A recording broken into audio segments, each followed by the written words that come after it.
Hey, welcome to the show, guys. Ruby, come to me. Baby, come here. Sorry, the dog's barking right at the start of the show.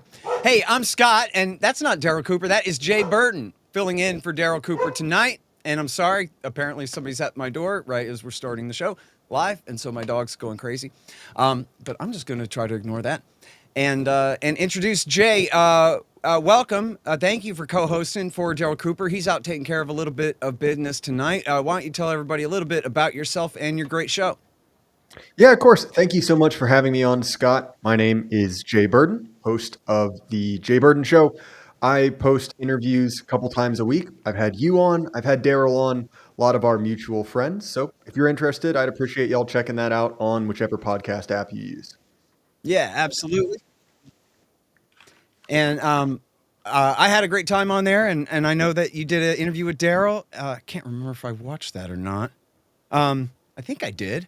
But it was a fun show, and I know everybody will like that. Is it, what's the handle? YouTube.com/what?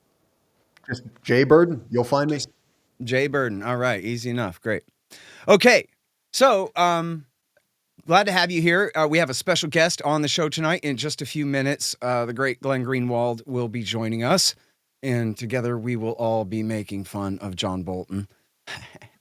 I literally have been just sitting in a room alone, laughing my ass off today, literally LOLing at the fate of John Bolton, and what fun reading that indictment and everything. He's going away. But before that, we got to talk about a couple of other things.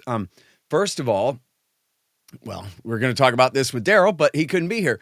Daryl's first episode of The Germans' War, has come out. And that is at MartyrMade.com and MartyrMade. Oh, I forgot. They got him a screwy Substack address. But anyway, just Google up MartyrMade, and you'll find his Substack and his website, and you can sign up on Spotify and whatever. And he's now just beginning to tell the story of World War II from the Germans' point of view. And this is not because he's a Nazi simp and wants you to be one either. He's just a real historian, and he's questioning what it was that animated the German side of the whole thing. We always hear from the American perspective and the British perspective. We don't even really get to hear from the Soviet perspective, and they were our allies in the thing, or the Chinese perspective. They were our allies in the thing as well. But he's taking a look at the Germans' war. And so episode 1 mostly focused on the First World War, which, of course, Hitler served in, and that was part of the whole story of the rise of the Third Reich, and for that matter, the rise of the communists in the East. And the rise of the Third Reich was in great part a reaction to that. So it's great. And I know it's going to get him in a lot of hot water because people don't like hearing these things at all. But I really enjoyed part 1. I know that everybody will. So did you get a chance to listen to it yet, Jay? Yeah, I did. It was excellent. I mean, look, it's Daryl Cooper. You know it's going to be good. And I think for a lot of people who've been on the internet, who are interested in history, interested in extreme human events, it's easy to get jaded. And Daryl's work, particularly this episode, produced a very visceral emotional reaction in me, which is not common. You're on the internet, you see horrible things, and whether you like it or not, it sort of deadens your senses. And I know this isn't just me, because talking to some of my friends, some of whom are on the internet, some of whom are not, I heard the same thing over and over again, which is this is incredibly affecting. It's really a story of Western civilization blowing itself up for largely no reason. Young men sort of thrown into the meat grinder of war, and regardless of your opinions on any individual man involved in it, it's humanizing. And I think it's important to realize that even in World War I and World War II, two of the most dramatic events in the history of our civilization, people on both sides were people, for good and ill. And so I'd highly recommend it. I'm not sure. Do you know if it's out on the public feed, or do you have to pay to watch it yet? Oh, that's a good question. I'm not sure. I guess, yeah, the subscribers get it first. I'll put it this way. It's worth paying for. I don't know how much it costs to pay for Daryl stuff. I think it's $5 a month or something like that. Right. It's worth that. Pay Daryl your money. He's doing good work. Yeah. Christopher's giving me hand signals backstage there that, yeah, that's right. It's subscription only for now. And, but eventually his stuff will come out on YouTube and whatever, but I'm not sure how long. So people definitely should subscribe. Oh, is the audio messed up? Isn't that weird? Yeah, we've been having a weird audio problem. We're reset now, though? Okay. So this guy was explaining how he was explaining World War II to his boy, and it was really easy. See, it was the good guys versus the bad guys and all this. But then his son asked, well, what about World War I? And he found that even though he knew the story of the war, it was much more complicated to explain to his son that, well, you just had a bunch of empires competing over influence and power and money and this kind of thing in a way that made it much more complicated and much less black and white. And yet you can't tell the story of the Second World War without telling the story of the first and how the first led to the second, as I think Pat Buchanan called it, or whoever it was called it, the Great Civil War of the West. That it was one big war. Go ahead. Well, and it's important to mention as well that World War II is the ideological justification for why America gets to have an empire, right? We saved you from the human embodiment of Satan, Adolf Hitler himself. And because of that, it takes on the moral tone of a myth. It's not real history. It is a morality play. It's like Right. listen remix. That's doing it again. I'm interrupting you because we're having that audio problem. Go ahead. That should have reset it. All right. Point is, World War II has become mythic. It's real history anymore. Not to say that it didn't happen, but it is the reason why America gets to be the world empire. We saved everyone from Hitler. And because of that, it has a moral tone to it. And so when we look at Daryl's work going into the actual men involved in it, it rankles our moral sensibilities because from a certain perspective, he's attacking a religious myth. But we've got to understand that these men were men. They were humans for good and for ill. And especially when we look at how World War II and the narrative of World War II is used to justify both our empire and also what we see in Israel. It's important to understand that even looking at this as humans, right, looking at it in the most realistic way possible, is subversive to the regime as it exists. So when you look at the reaction to what Daryl has done, understand you're not witnessing the reaction to a historical. You're witnessing the reaction to a heretic, right? He has gone into the Holy of Holies and chucked his spear at the idol of Odin. He chopped down the sacred oak. And so it's no wonder that these people are freaking out. Yeah. Yeah, I think that's a great way to put it. I've often said that, and I may have got this from somebody else a long time ago. I don't remember. I think it was just me that said that, yeah, essentially that George Washington and even Abraham Lincoln are gone, that the real founding fathers of America now are FDR, Truman, and Eisenhower, if you want to make it, a bipartisan sort of triumvirate kind of thing, that this is really the modern American state was founded then, and not just the New Deal, but in the fires of the Second World War and the permanent empire that we've maintained ever since then. And so, yeah, you're absolutely right that it's become mythical and legendary. And look, my grandfather was in the Second World War. A lot of people's were. And so it's actually something that we all have in common. That time we did this one big, great thing for good against bad. And especially the way I was raised on it was unlike after the First World War, where the British and the French were these ruthless SOBs, America rebuilt and befriended the Germans and the Japanese, because that's how you do it right. You don't go in there and just conquer and take advantage. You build people up, make democracies out of them, and now we're all friends and this kind of thing. So it's really has not just the morality play of destroying evil, but of also inheriting the world and inheriting all of, for that matter, the Europeans' world empires in a way that is totally justified. Ask the Japanese and the Germans. They love us for what we did for them, which, by the way, they had the Soviet Union hanging over their head. So we had a pretty good threat that, like, I know you prefer us to them, don't you? But that's part of it, right? Is that whole thing. So, yeah, you're right. That then goes to the emotional type reaction against what Daryl, even the minimal things, kind of revisionist take that he muttered on Tucker caused such a firestorm, because these things are not supposed to be in question at all. You don't go into church on Sunday morning and start questioning the virgin birth.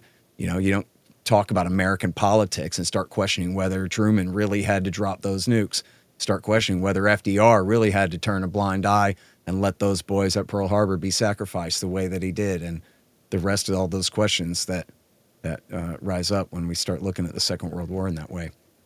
Well, the French are, and this might be the only time you'll ever hear me say this, the French are kind of more sensible about this than we are. because they just number their republics. You've got like the third, the fourth, so on. And America's basically done the same thing, right? America is fundamentally different before and after Andrew Jackson, for example. It's still the same country, of course, but it works in a different way. Similarly, after Lincoln, it's almost unrecognizable. And really, we live in the house that FDR built. The structure of our government, this idea of ruling by experts, getting a group of people who went to college, who studied something together to sort of sit in a box together and come up with managerial schemes for how we're going to regulate corn production or foreign policy or any one of these things. That's FDR's system. This giant government, all of these three-letter agencies. Again, it's what FDR did. I mean, example, right? Things like, things like Ruby Ridge and Waco. That agency is the direct result of things that FDR did, right? A desire to restrict guns and alcohol. He put together that organization. And so really, he is sort of the founder of this version of our civilization.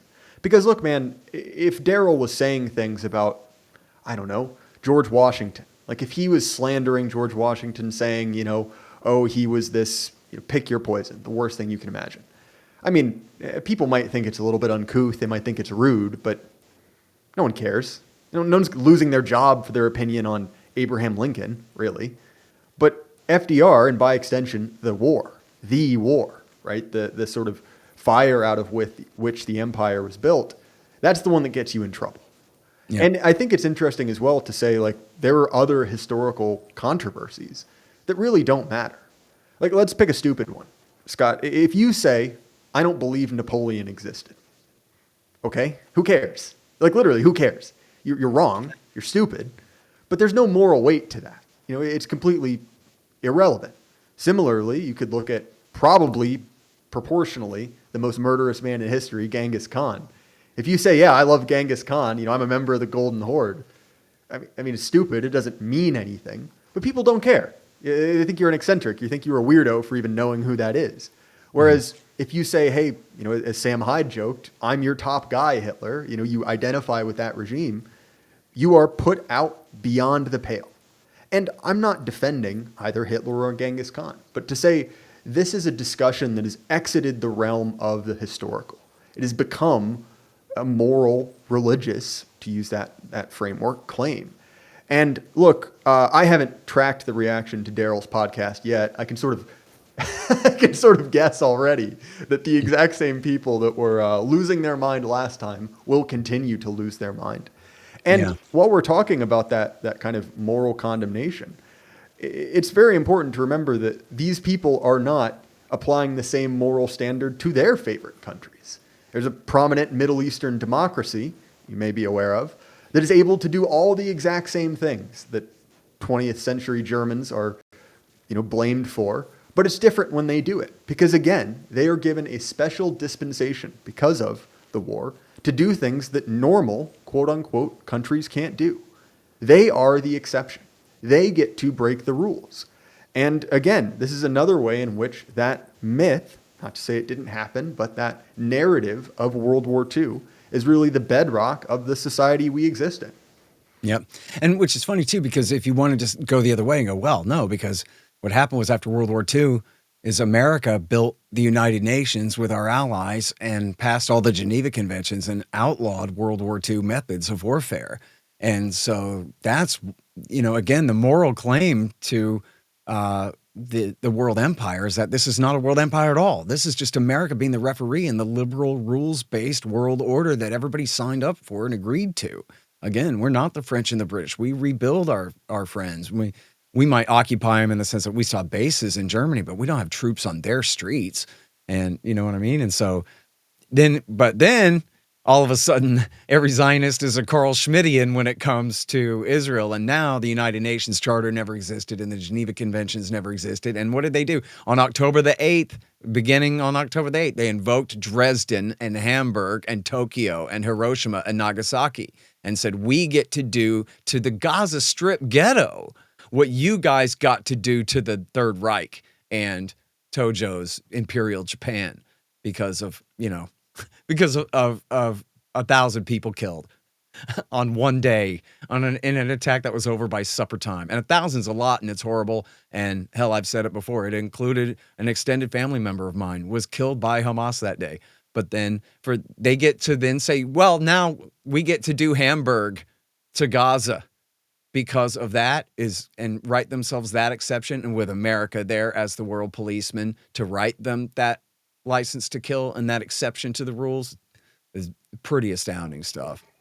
And wait, I'm sorry. Let me reintroduce you here real quick, Jay. It's Jay Burden, everybody. He's the host of the Jay Burden Show here on the YouTubes, and he's guest hosting for Daryl Cooper with us.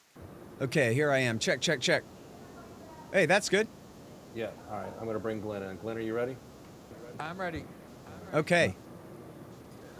Yeah, sounds good to me. Okay. Tell me, Greenwald, how hilarious is it that John Bolton is going to the pokey? You know, I try not to take pleasure in other people's misfortune, but I'm really failing in this case in my efforts. And I have to say my efforts aren't even very sincere. And I say that in part because obviously John Bolton is one of the most sociopathic warmongers ever to serve in a high position of government, at least in the past, say, 5 or 6 decades. Massive amounts of bloodshed and suffering and instability all around the world that is on his hands. And there'd be a lot more if he got his way as well. But I say it also because he is probably the person who has most vigorously demanded not just life imprisonment, but even execution for sources of mine, including Edward Snowden's, for people like Julian Assange. And he called on Edward Snowden to be hanged from an oak tree, like he had actually envisioned the type of tree he wanted them hanged from. He called for Julian Assange to be imprisoned for 176 years. The same thing about Chelsea Manning, who was the source for WikiLeaks' publication about U.S. war crimes in Afghanistan and Iraq. People who actually, unlike John Bolton, took classified information and published it to the world, not with the intention to write a book or to self-aggrandize or to profit, but because they wanted their fellow citizens to understand things their government was doing that they had every right to know. In contrast, John Bolton did so much worse than these people who he called for to be in prison for life or to be killed. He, first of all, was dealing with the most sensitive secrets the government has as the national security advisor, not just top secret or classified, but the most sensitive things. He was sending them so recklessly across AOL and Google unsecured platforms, whereas, I've talked about this before, how Edward Snowden was fanatical about ensuring that we only use the highest level of encryption to handle the material so it couldn't be hacked or acquired by foreign adversaries. John Bolton was just sending it like it was candy across AOL group chats to his wife and daughter. And the only motive he had in doing this was because he wanted to make sure that he could write a book that would both earn him a lot of money and rehabilitate his reputation, and both of which happened because he used it to bash Trump. And it's the last thing I would say, Scott, is unlike, again, with Chelsea Manning or Julian Assange or Snowden or any of the other people whom he's been castigating for so long, who never caused this material to be treated irresponsibly or recklessly, and therefore foreign adversaries to obtain it, according to the government at least, because John Bolton was storing this stuff in totally vulnerable Gmail and AOL accounts, the Iranians were able to hack it and obtain some of the most sensitive secrets the United States government has. And if anyone had done what John Bolton is accused of doing, I promise you he would be on every network demanding that they be put in prison or hanged from a tree. And I think we should do to John Bolton what he has always advocated should be done to people who do what he did. Yeah, man. Well, I'll settle for life in the Supermax with Ramsey Youssef and the rest of the terrorists there. Now, so because I saw you made a very good point about this on your show earlier, Glenn, was that this is not a prosecution that comes from pressure from President Trump on the DOJ to go after his enemies, which we all know that Jim Comey and the rest all deserve it, but that seems like some pretty top-down effort. Whereas I think you're saying, was it this investigation started under Joe Biden, or it was brought up under Trump 1, but the Biden government expanded the investigation, or how did that go? It was started under the first Trump administration, but really at the very end, when the Biden administration took it, and according to every report, they thought it was an extremely serious criminal investigation. It made a lot of headway And it was not just people inside the Justice Department of the Biden Justice Department, but also people inside the intelligence communities who took this very seriously and were extremely concerned by the national security breaches and vulnerabilities that John Bolton created with his behavior. Now, the Biden Justice Department decided not to prosecute, I believe, in large part because John Bolton by then had become a very important political ally, somebody who left the Trump administration, who worked very closely with Donald Trump and was going all over media, bashing Trump, calling him reckless. He refused to vote for Trump. He had become a very important political asset. And I really question whether the reason that prosecution didn't go forward was because of political reasons, especially, Scott, given, as you know, the people who do these sorts of things in Washington are often punished very harshly. You know, one of the only examples that I can think of are people who are high level, like David Petraeus, got caught passing what are called the crown jewels of American national security state, above the top secret level, to his mistress. But the reason he was giving it to her, Paula Broadwell, was because she was also his biographer, and he wanted her to be able to write a book. It was like a hagiography to David Petraeus, but it was incredibly reckless and criminal, and he got like a slap on the wrist. But he did have to plead guilty to a misdemeanor. So it's impossible for me, given that they even indicted David Petraeus, that absent political motives, they wouldn't have indicted John Brennan. And then even under the Trump administration, you know, we've seen like Trump go on True Social and be like, hey, Pam, go prosecute Jim Comey, go prosecute Letitia James. That's not what happened here. This was all processed through the regular apolitical channels of the national security division of the Justice Department by career prosecutors, not the kind that Trump, you know, just put in just to sign the Comey indictment. And it has a lot more credibility than those other indictments as a result. And if you read the indictment, you understand why it was taken very seriously. Yeah, absolutely. If the indictment is to be believed at all, then it's an open and shut case, and he's guilty as hell, as you say. Using AOL email accounts, there's not an exception written in the law for that anywhere. We know that. And Woodrow Wilson's Espionage Act is incredibly broad. If they can use it against all these whistleblowers, they can sure as hell use it against John Bolton. Jay Burden, guest hosting for Daryl Cooper tonight. Did you have a question for Glenn or a comment you want to get in here? Yeah, Glenn, good to speak with you. The predominant coverage we've seen in mainstream press, I think of NPR among others, has been casting this as a political persecution, as Trump going after some guy he doesn't like. If it's possible to sort of recast this in a non-political light, is there any weight to that? Or is this simply a case where John Bolton broke the law, and if you or I did what he is accused of doing, we would similarly be facing serious jail time? So is this a political witch hunt? Well, there's no doubt Donald Trump hates John Bolton. And the reason he hates him is because John Bolton spends a lot of his time on media outlets hostile to Donald Trump, bashing Trump and using his experience as Trump's national security advisor to say he's unqualified as commander-in-chief. He is this, he's that. And Trump dislikes and wants retribution against people who vocally criticize him, especially in the media. I don't think there's any secret about that. So I have no doubt that Trump harbors hostility toward John Bolton, and Trump is a pretty vindictive person and would love to see Bolton pay for that and suffer for that as well, especially since, in addition to all the things I already said about Bolton speaking out, Bolton was basically the go-to source on CNN when Trump was indicted on allegations of mishandling classified information. John Bolton was all over the media saying, this is the kind of thing that's so reckless, this endangers our men and women in harm's way, et cetera, all that rhetoric. So Bolton was saying that all about Trump, and I know Trump loves this idea of kind of like Letitia James tried to indict or sued Trump on mortgage fraud, now Trump wants to indict her. So I don't doubt that that's there, but I also have no doubt that absent any kind of political hostility on the part of Trump, if John Bolton were just some ordinary national security functionary who got caught treating classified information in this manner for these motives, and as a result of his recklessness, allowed the Iranians to hack this information, at least as alleged by the indictment, and obtain it, there would be a prosecution at least as aggressive as this one, if not more so. And I also think it's important, as I noted in response to Scott's question, that this was not the kind of prosecution that looks political in the sense of how it originated or how it ended up getting pushed through the system.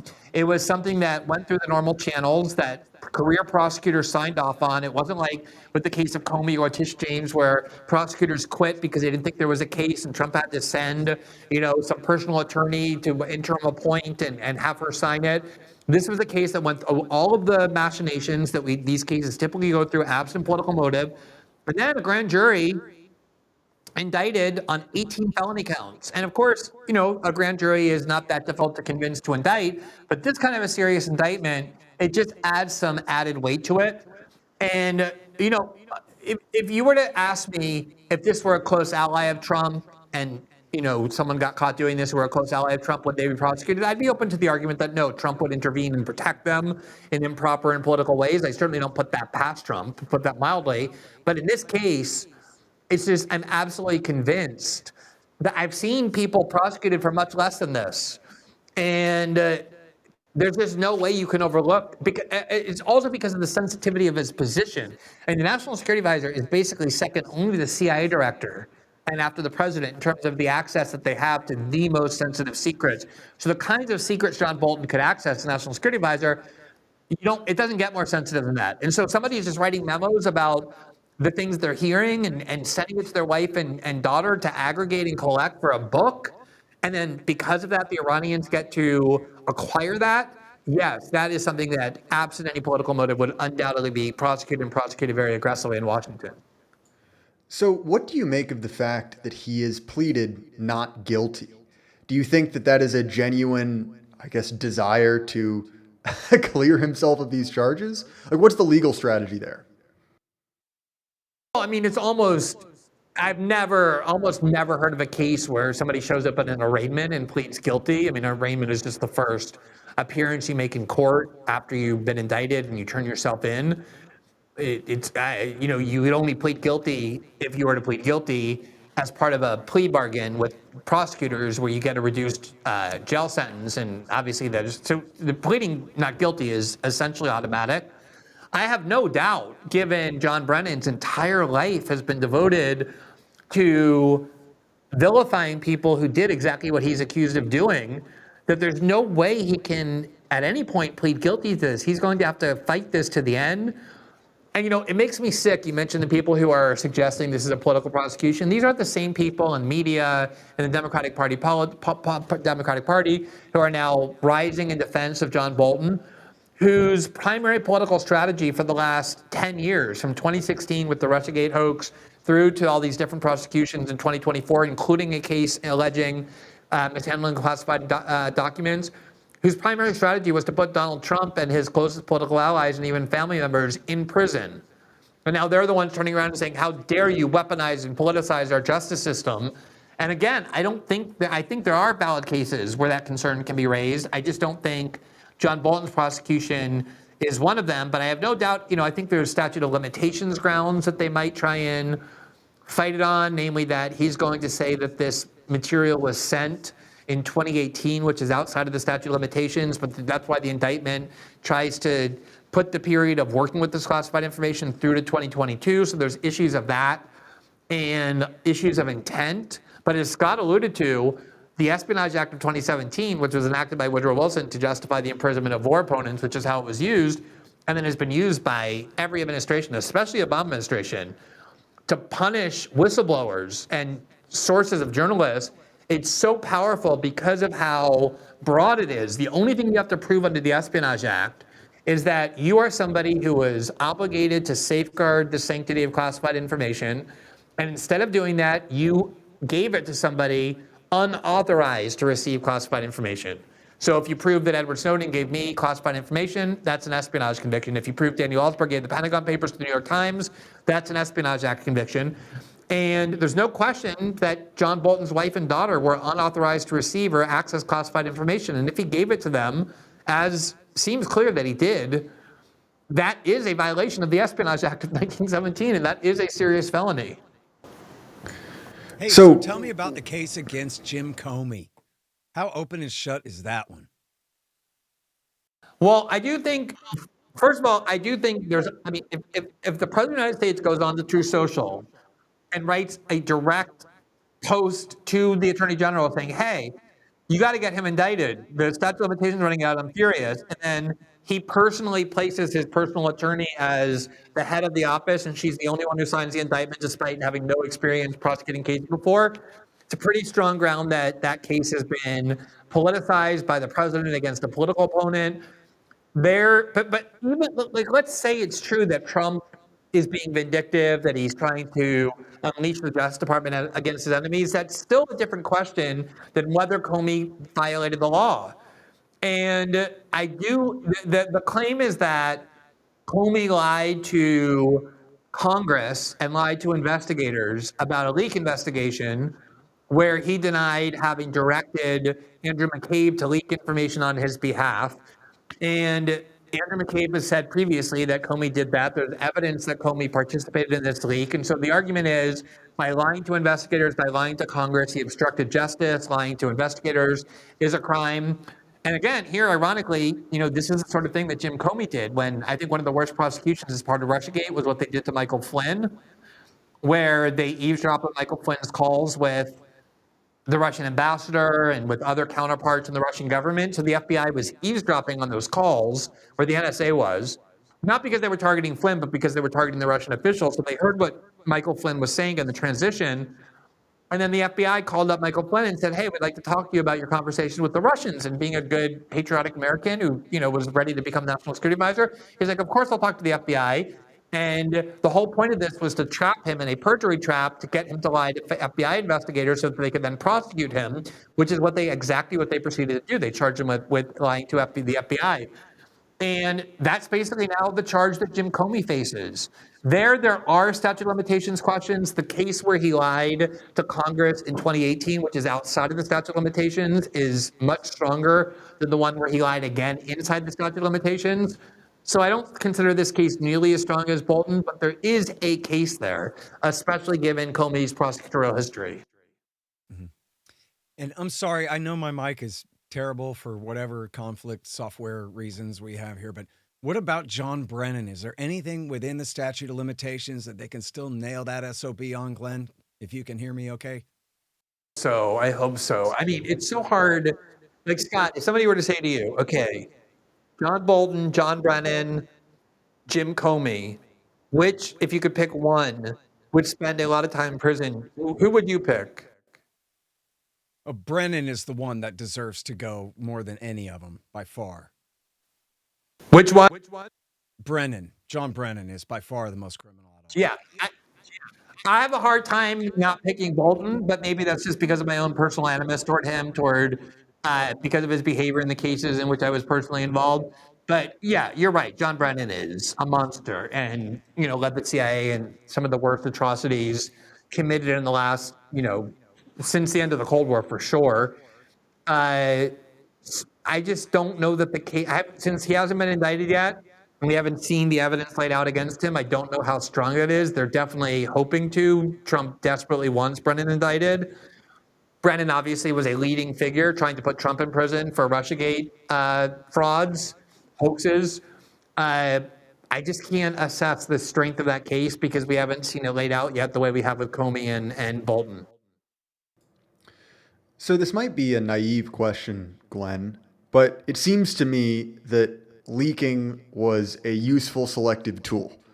Someone could be prosecuted if they were damaging to the regime, whereas if it was a beneficial breach, that was something that was allowable. I'm curious, to what degree do you think this will change that incentive? To what degree do you think that Washington insiders, as I guess broadly as we can constitute that, will change their behavior, I guess, in reaction to this case? I mean, this is the thing, Scott. This is what I think is the crucial point that you just put your finger on, and it's something I've been talking about for a long time, for many years, which is, all that moral indignation that people expressed when Trump was prosecuted for keeping a bunch of classified material at Mar-a-Lago.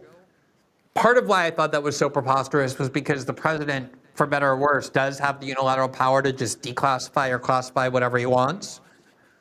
So Trump could literally just kind of magically wave a hand and say, these documents are hereby declassified. So to charge the president of all people with mishandling classified information or keeping it or taking it from the White House always struck me as bizarre, unlike, say, John Bolton, who's bound by the president's determination about what's secret.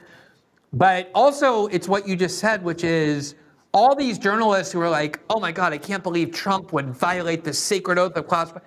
These people, Washington runs on leaks of classified documents every single day.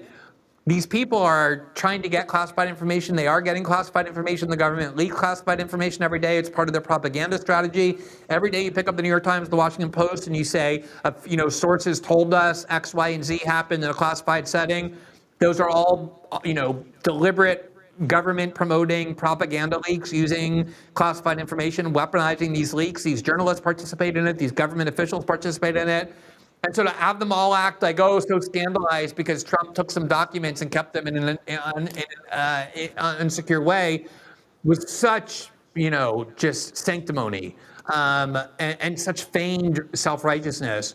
But the other more important point is, it's kind of like what I was referring to with David Petraeus earlier, but usually when powerful people get caught leaking classified information, nothing happens to them. I think the most egregious case was Leon Panetta when he was the CIA director under President Obama. As I'm sure you recall, there was that film, Zero Dark 30, that was intended to glorify the CIA's torture program as being instrumental in helping the US government find Osama bin Laden. And Leon Panetta and other top Obama officials met with the filmmakers of Zero Dark 30. And it was at a time when journalists and others were trying to get their hands on the key top secret documents that showed how the U.S. found bin Laden, how they were able to get bin Laden. And the government was refusing to disclose it, saying the disclosure of this would severely jeopardize classified information. Leon Panetta, in order to enable these filmmakers, again, to create a studio film very flattering to the CIA, handed them huge amounts of classified information, top secret information about the bin Laden raid, but also CIA interrogation programs and black sites that lawyers have been trying to get forever and journalists have been trying to get forever. He just leaked for the most, self-aggrandizing reasons, which was he wanted the CIA and himself to look good in this film, and nothing was done to him.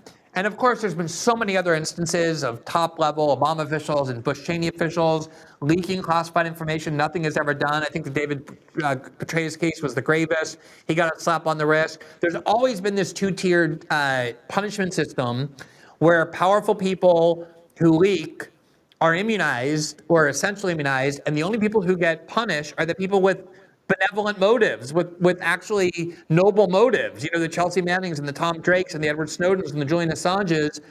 And Assange really doesn't even belong in there. He didn't even have an obligation to maintain classified information the way John Bolton did, even though Bolton said he should spend 176 years in prison.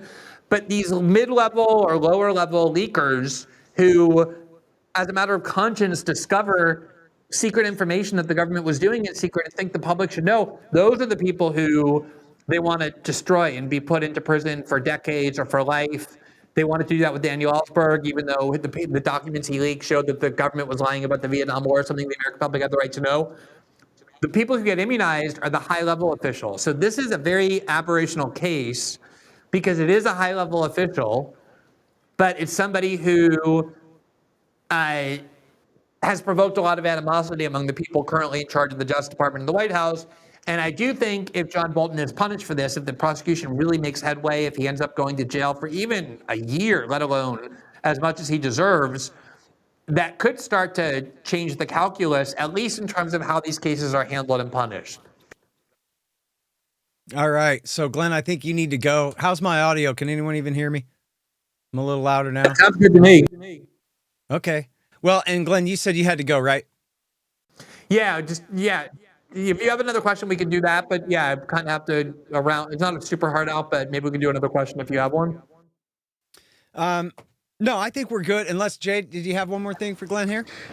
This might be a softball one, but Glenn, how bad do you feel for John Bolton, given his current situation?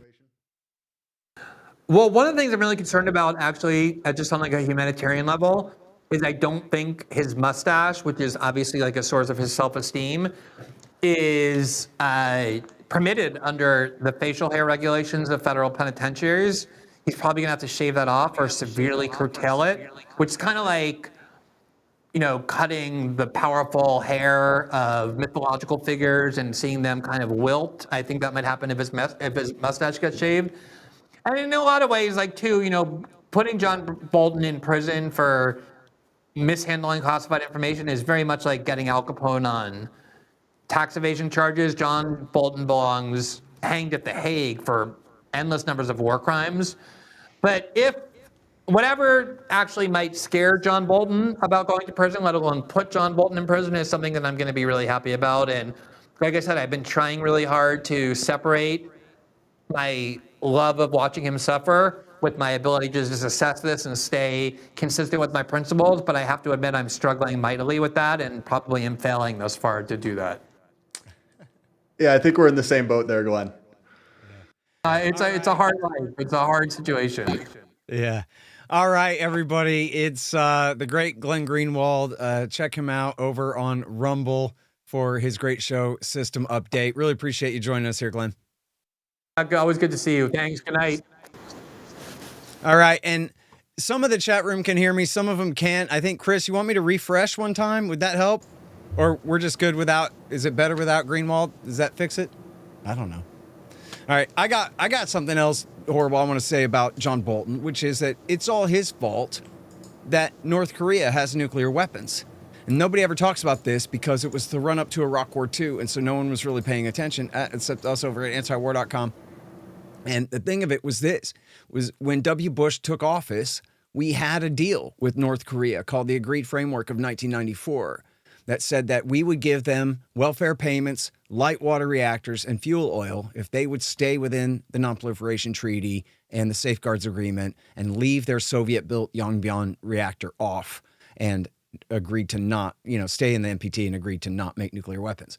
And they never did give them the welfare. They gave them a little bit of fuel oil, and they never delivered the light water reactors, even though Donald Rumsfeld's company got the contract and the money to deliver light water reactors, which light water reactors produce waste that's so polluted with isotopes that you can't really refine it and make weapons fuel out of it. So it's the perfect solution if you want a country you don't trust to have a nuclear program, or they want to have a nuclear program, but you're worried about nuclear weapons. Light water reactors is a great solution to that. But Newt Gingrich, who controlled the Republican Party in the House at the time, wouldn't allow Clinton to even live up to his end of the deal. But that was okay. The North Koreans stayed in the deal anyway. But then W. Bush came to town in 2001.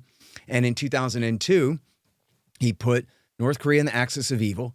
Then he tore up the agreed framework based on the lie that they had a secret uranium enrichment program, even though they did buy some aluminum tubes from Pakistan. They did not have an illicit enrichment program. And even if they did, that would not have been a violation of the deal or of their safeguards agreement. But based on that pretext, they tore up the agreed framework. They added new sanctions. They announced what they called the Proliferation Security Initiative, which was their completely illegal claimed right to seize any North Korean boats on the high seas or ships on the high seas in the name of anti-proliferation. And they put them in the nuclear posture review on the short list for a potential nuclear first strike. And only then, in December of might have been November. I think it was December of 2002. Only then, after 5-6 provocations in a row, did Kim Jong-il announce that he was withdrawing from the NPT, kicking the inspectors out of the country, and was going to now make nuclear bombs. And I really don't know what the hell they were thinking. John Bolton was W. Bush's partner in crime and all that. And I really don't know if I guess I had heard some idea. The plan was, well, we're going to go to Baghdad and then we're going to go to Pyongyang and it'll be fine. But yeah, well, they weren't able to go to Tehran or Damascus or Pyongyang. They got bogged down in Iraq. And so what did they do? They forced North Korea out of the Non-Proliferation Treaty with no plan for how to handle it. So now North Korea has at least 2 or possibly 3 or 4 dozen atom bombs. And by the way, none of which have been made with uranium, all of which are plutonium bombs. Every test that they've done has been a plutonium bomb. And so there goes John Bolton's pretext for tearing up the agreed framework in the first place. So, I just said that John Bolton was the worst, mostly because of his building of the caliphate for Obama and Baghdadi back 10 to 15 years ago. But really, John Bolton is responsible for North Korea's nuclear weapons arsenal. So what could be more sinful than that? What could be a worse legacy than that is basically unimaginable. I mean, so far we haven't had a nuclear war with them, but we sure as hell could. So, well, it's as awful as it sounds. It kind of brings to mind the old aphorism, worse than a crime, it was a mistake, right. Which is, look, man, politics is a serious game. It's nasty people doing nasty things. And if Bolton had the same body count he did now, but he had been right, he had sunk every shot, he had been able to call it, America was riding higher than ever, then you know what, man? I think at least some of us would be able to understand that deal, right? Would be able to say, well, you know what? He's a bastard, but he's our bastard. The problem is, to say Bolton's got a losing record is probably an understatement. When I was in grade school, he said, Iraq is what? A year away from a nuclear weapon? That didn't happen. Every one of these predictions, every one of these grand adventures he's led us on has come to naught. I'm sure it's enriched him. I'm sure it's enriched his friends. But as an actual citizen of America, it's not gone quite well for us. And so to me, it goes back to really what Glenn said. I'll be honest, I don't care if he actually did this. He should be in jail and then some for anything he's already done.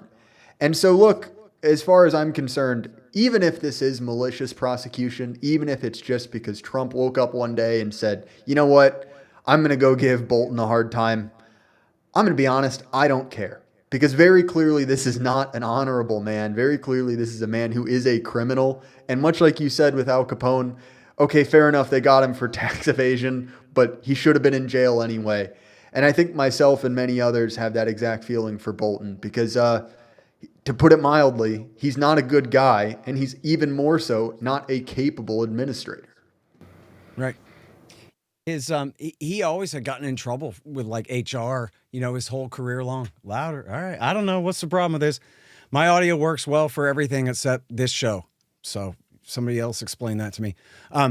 Yeah, they called him a kiss up, kick down kind of guy who always mercilessly harassed women that he worked with and, all kinds of things. That was one of the things that prevented him from being confirmed as UN ambassador, had to be named as a recess appointment during W. Bush, was because this lady told this story of him terrorizing her in a hotel. He was trying to get her to sign some document or whatever, and was just the way he was going about her was, caused all these problems. So anyway, yeah, he's scum. And you're right. It's just like with the impeachment of Bill Clinton. I really don't care what they get him for. Just get rid of the SOB for me. You know what I mean? And at this point, yeah, there's a problem with old Bolton. Now, I don't know. I'm sorry about the audio. I don't know. You seem to be able to hear me, Jay, so go ahead. Yeah, you sound much better now. I think we maybe have got it licked. I think that big picture, right, when we talk about the destruction of norms, and this is something we've been hearing for really the last 10 years since Trump entered politics, it's important to understand that norms do exist, right? It is possible to have limited politics just as it is limited warfare. But that requires good faith. It's reciprocal. Both parties have to agree.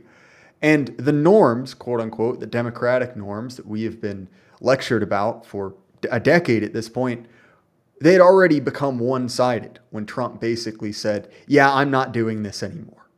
And yeah, sure, that went from one party agreeing to this limit to no parties, which, okay, fair enough. That means that it's well and truly dead, but it is more honest. And look, the idea that political persecution started with Letitia James and started with Scott Bolton is absurd.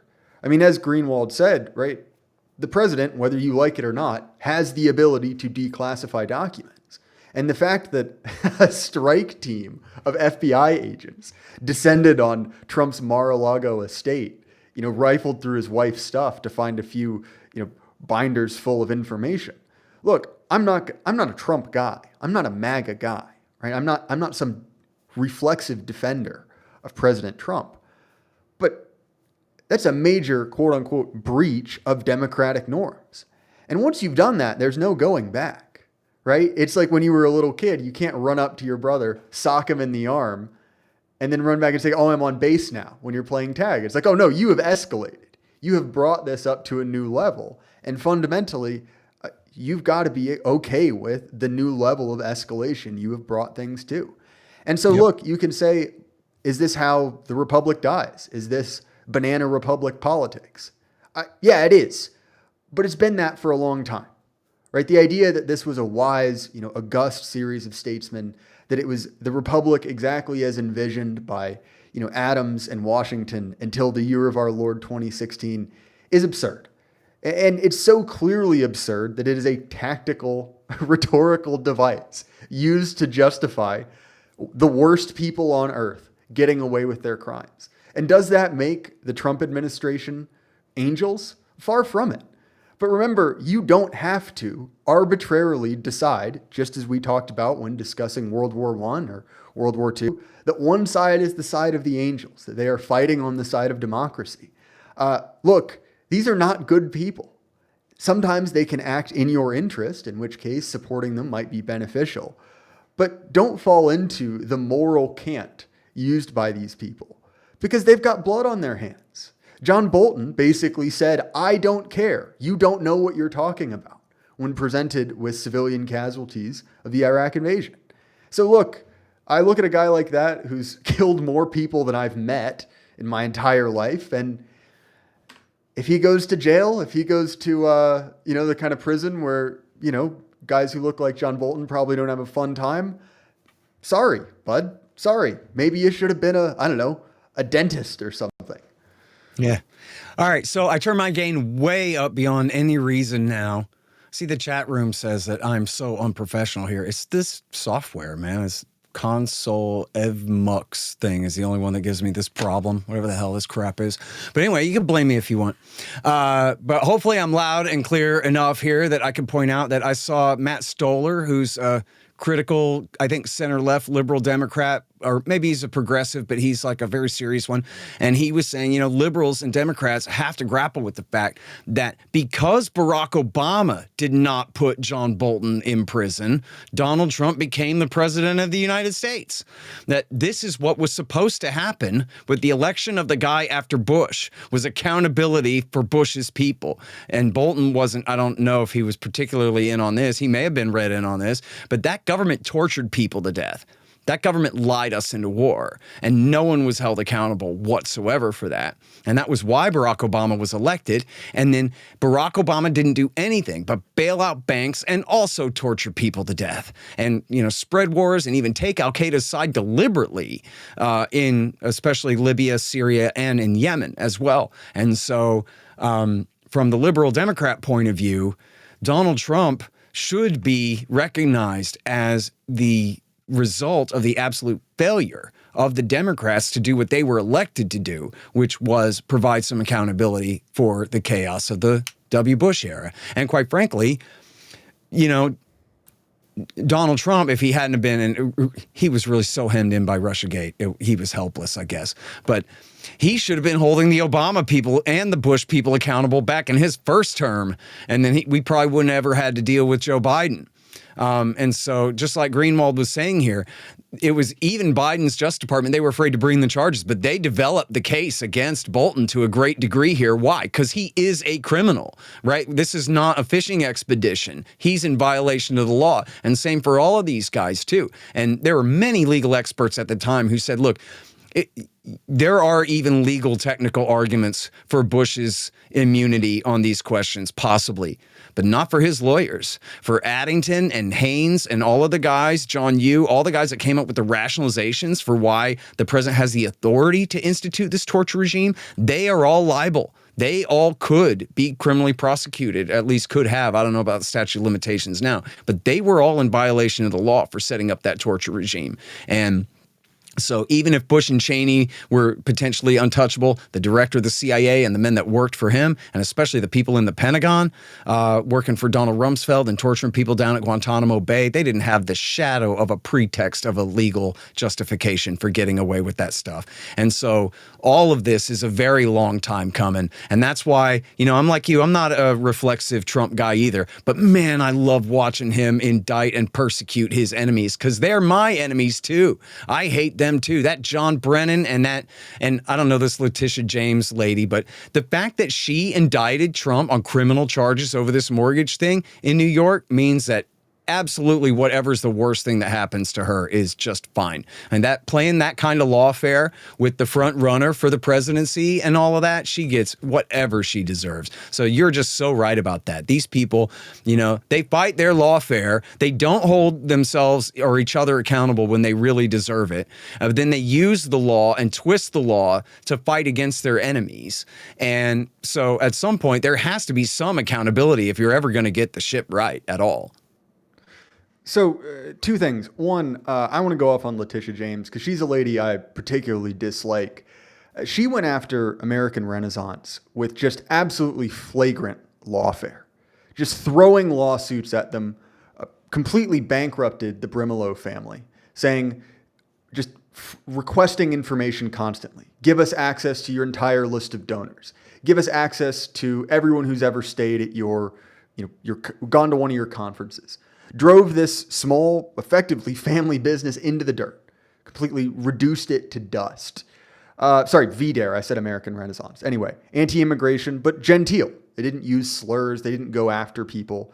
And Letitia James, because that business was organized in New York, completely drove them into the ground. She's not a good person. Similarly, it seems as if she probably has committed mortgage fraud in a very minor sense. We're not talking big sums here. But I really don't feel any sympathy for her because she herself has violated the rules of ethical conduct. She has chosen to turn the law into a political weapon. And so when it comes for her, sorry, it's like Robespierre getting his head chopped off. You're like, well, okay, I think that's generally a bad thing, but you know, you were the head chopping guy, so there's some irony to it. When we go back to Bolton, I think it's important to frame this or to recognize the way this issue is being framed in the popular press, to recognize how the people who aren't necessarily passionate about, shall we say, a revisionist take on foreign policy, how they're reading about it. And this is an interesting headline. I'll read it out exactly. Live update. John Bolton indicted. Trump to meet with Putin. Right? Immediately, we see the reframing of both Trump as going after John Bolton and connecting that to the evil Russian man, Mustache Man 2. You remember earlier talking about World War II as the frame through which all historical events are parsed. Well, Putin, Putler, as he has been sort of humorously termed, is just the Austrian painter born anew. And so Trump is not only a sort of, appeaser, right? Giving the Hitler born anew exactly what he wants, but at the same time, he himself is acting like a fascist, going after his opponents.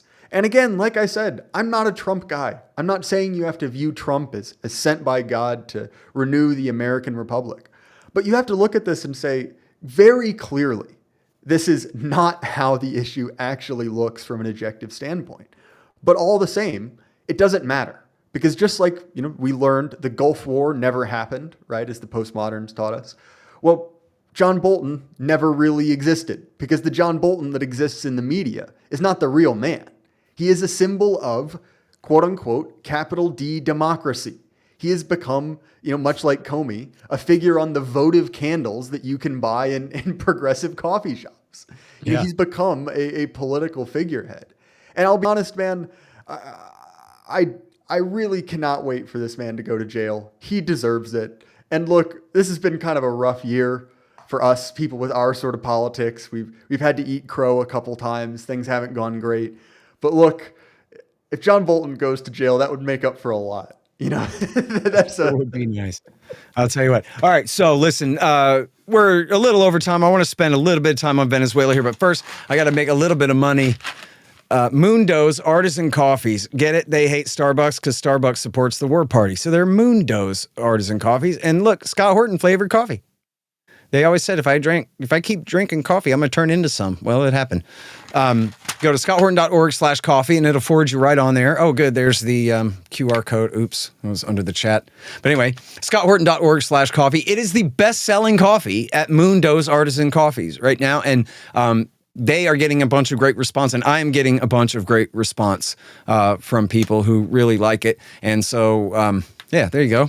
Scott Horton blend coffee from Moondo's Artisan Coffees. And And then I want to change the subject to Venezuela here for a minute before we go. There are a few other things we're going to have to skip, but that's okay. I want to talk about Venezuela. Man, I don't like this at all, Jay. I read this in the Wall Street Journal today, okay? And who knows if this is really true, but I don't know. This is what the journal said. The U.S. has moved advanced weaponry into the Caribbean and into the skies north of Venezuela, including 8 Navy warships, an attack submarine, F-35B jet fighters, P-8 Poseidon spy planes, and MQ-9 Reaper drones.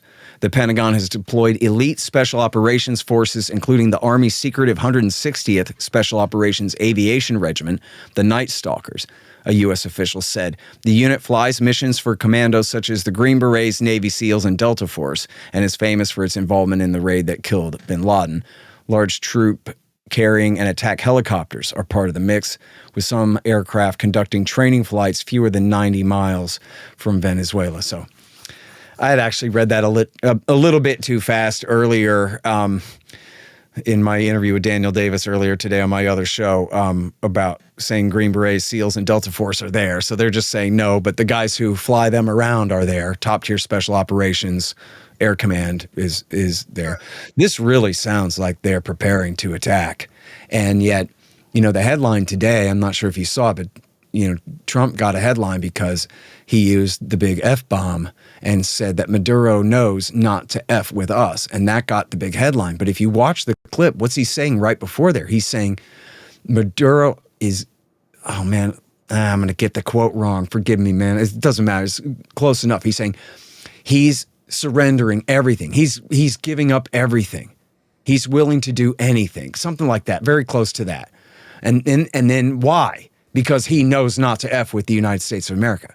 That's what he says. So he's stipulating there that Maduro is resisting only in the sense of not stepping down, but in every other way he is trying desperately to do whatever he can to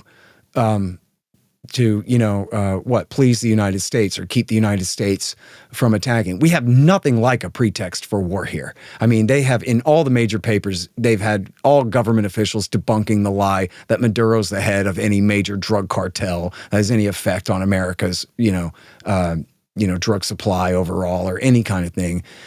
They're fishing for a pretext here. Remember, Trump tried to overthrow the government of Venezuela the last time he was in power with Juan Guaido and the ridiculous Chef Boyardee coup, as Justice Raimondo called it. But, you know, they have a 150,000 man army and they have citizen militias that are armed to the teeth, or at least, you know, they've got AK-47s, whatever, I don't know, armed to the teeth. But this could be a major conflict. If Trump just attacks, and especially decides he wants to send in ground troops or something, this is not going to be like the invasion of Panama. Could be a major war. And all we're being told about it is a bunch of crap about drugs and no explicit casus belli of any kind, but there just looks like they're slouching toward we might attack by Monday or something. What the hell's going on here, Jay? What do you think? So look, I'm not going to pretend to be some advanced geopolitical analyst here. I read the same stories that you do. Now, that said, I've got some sources. I think anyone who's been on the internet long enough has some sources, and it's important to vet those. But my guys who are in, or close to guys who are in, are saying there's a decent chance this happens. So I'm not going to say it's 100%, but you don't have to be a genius to look at both the track record and then people currently in a position to soon be there to say, yeah, it feels like something is happening. Now, in a bigger picture sense, we've heard a lot of conversations about a pivot back to the Monroe Doctrine, which is the idea that America is a regional power, that we have regional interests, and maybe contrasting this with stepping back from the national stage. Do I believe that? I'd like to believe that. Like, if I could make a choice between being a world empire and, a regional hegemon, well, I think that the world empire has been rather bad for us. Regardless of the moral cost, which has been very high, it hasn't been good for Americans. So comparatively, I would say that's better. But I'll be honest, I'm very cynical. I'm cynical for a number of reasons, which is, again, I've been told to trust the plan any number of times. And look, we're almost a year in at this point, And over and over and over again, we've been let down, disappointed, especially on a foreign policy front. And so I think it's reasonable to expect the worst because we have been let down over again. I mean, is this better than a Middle Eastern war? I mean, yes, in the same way that losing one leg in a car crash is better than losing both. You know, comparatively, it's sort of damning by faint praise. But I'll be honest, this is not a great sign. I think that if this was a serious desire to fight drug trafficking, and even if that's a goal you think can be solved with the military, it's sort of a separate question, we wouldn't be in Venezuela. We'd be in northern Mexico, right? That's where the cartels are. And that's setting aside if that's a good idea, if that's actionable. You know, we're just tabling that. So to me, this seems of, well, we want to attack Venezuela. What's a good reason? Drugs, I guess. Are there drug runners in Venezuela? Sure.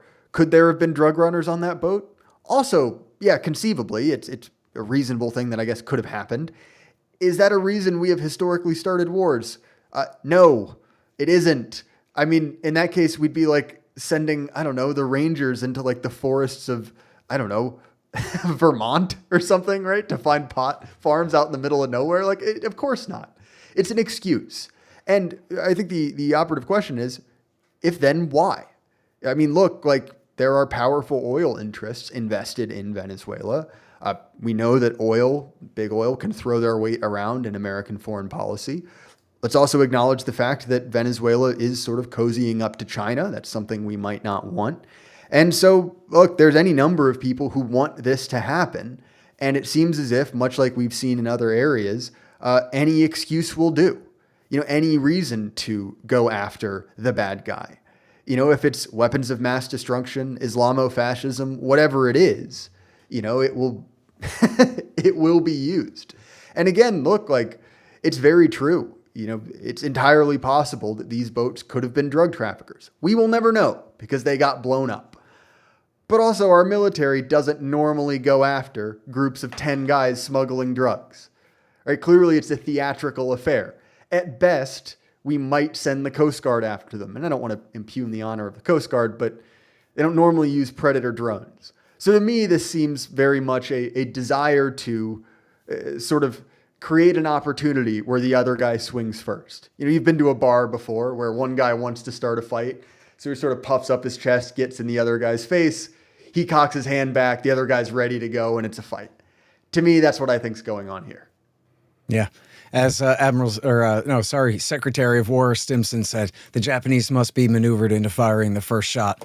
So he wrote that in his diary. So the same, although we're already firing the first shots here, but still looking to get a Gulf of Tonkin pretext developed, it looks like. So, all right. Well, look, I think we should call it a night because I'm about to start coughing really bad.